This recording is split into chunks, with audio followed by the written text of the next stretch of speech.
Hi students, welcome to your video for the day.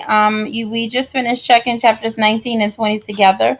I also included the slides on this video, so if you need to go back and finish checking chapter 19 and 20, you can pause the video at any time to check those questions and answers. Today we are going to analyze nonfiction text to determine the central idea and identify the details that support the central idea. So today we are not reading The Giver. We are reading something very different from The Giver, which is a nonfiction article. And by the time class ends today, you will understand how this article relates to our novel. So today's agenda, we just finished checking the homework questions. We will discuss whole class a different type of government known as communism. So today's lesson is really kind of like an interdisciplinary lesson between social studies and ELA. Then you're going to read and annotate the article with me or without me, and then we will switch and discuss the article. So let's get started.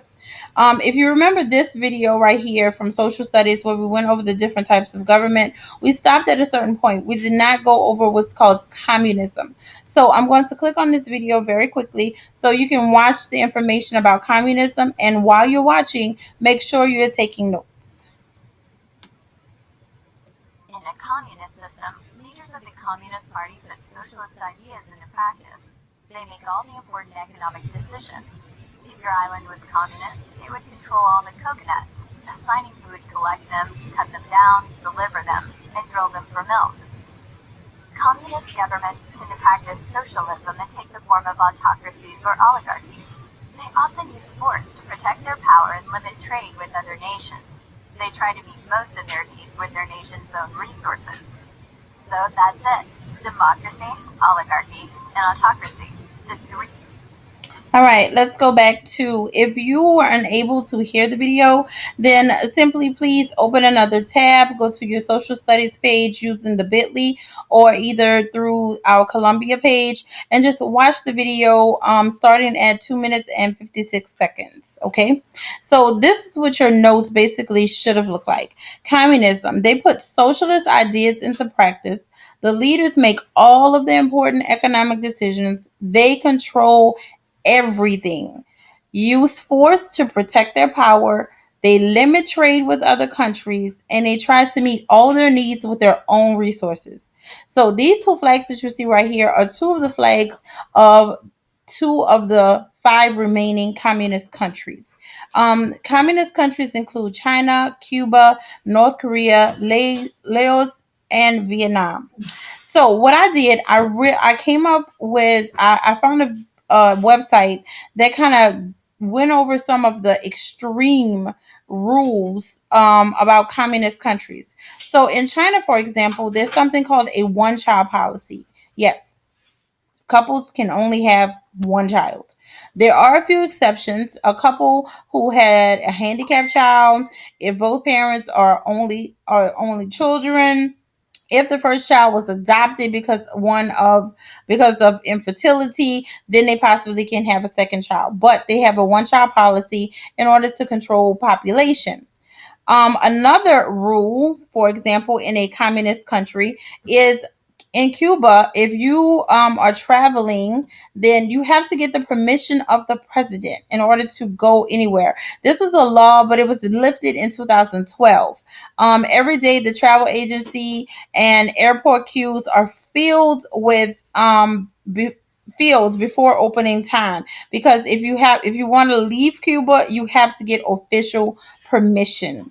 Um, Another communist rule that is really like wow is the three generations of punishment in North Korea. In North Korea, you if you commit a crime, your children, and your grandchildren will be punished. They call it the three generations of punishment. This usually means a lifetime of prison, like in a work camp, and so on and so forth. So you can click on the URL right here at the bottom, and you can continue reading some of the other communist rules, the rules in these different communist countries, just to find out a little more about communism. Our article today, before you start reading, I need you to focus and remember a few things. One, when you're reading nonfiction, we refer to it as an article. It's not a story. We really concentrate on the author's style and how they presented the ideas. Pay attention to the text features such as the title, the subheadings, the pictures, the diagrams, etc.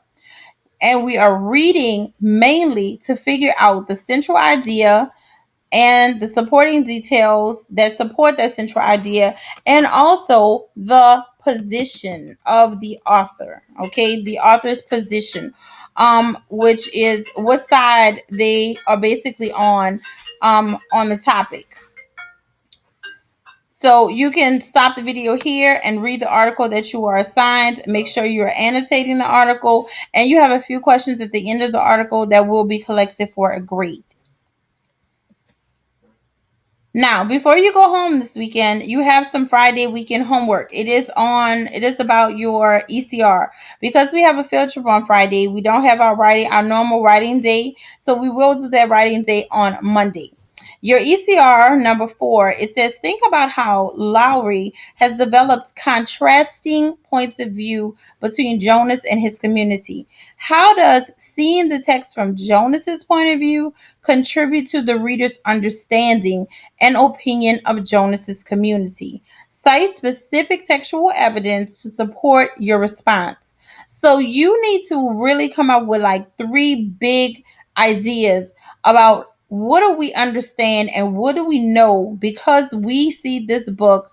Well, it's not really through Jonas's eye. Well, he's the main character. It's a third person point of view, but the third person point of view focuses on Jonas. So we really do get Jonas's view of the community throughout the novel. So you need to come up with 3 big ideas for those body paragraphs and really explain and support with evidence what do we understand and what do we realize because we're seeing things from Jonas's point of view. Make sure your pre-writing is done because you have to be ready to write on Monday. Okay, we're almost finished the book. I hope you are enjoying it. It's be prepared for a really big ending. Okay, get to work.